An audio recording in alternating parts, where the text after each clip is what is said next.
In the wake of 9/11, Congress passed and the President signed the authorization to use military force.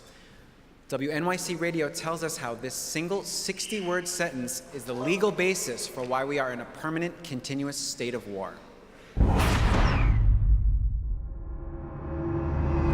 Our war on terror. In the war on terror, a justice. Explosion! Oh my God! Who's our enemy? We've got to deal with whoever did this. America does not take strikes to punish individuals. Who are we killing? We're not just shooting away at people willy-nilly. Members of a wedding reception. Renditions, detentions, drone strikes, and the single sentence that guides them. It's all been hung off these 60 words.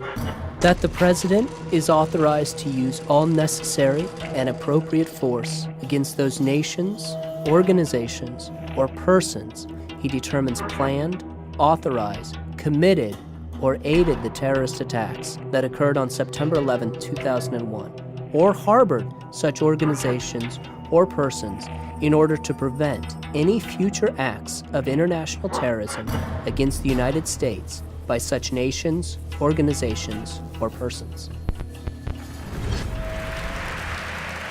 To accept the Peabody, Kelsey Padgett.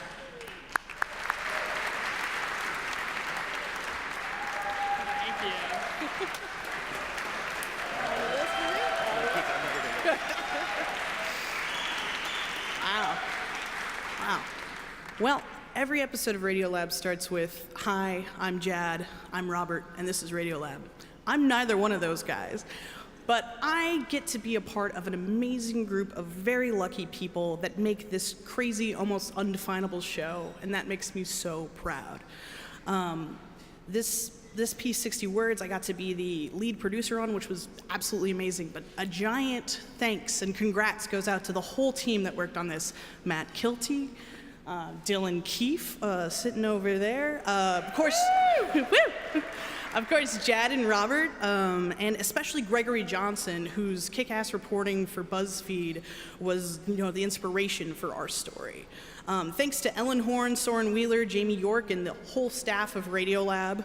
I want to say thanks to WNYC for all of their support, and thanks to everyone who took the time to speak to us for this piece, because this was just a giant crash course for us in law and war, and without those people, we would have had no idea what we were talking about. So thanks to all those people. And thanks to the Peabody Committee and the University of Georgia.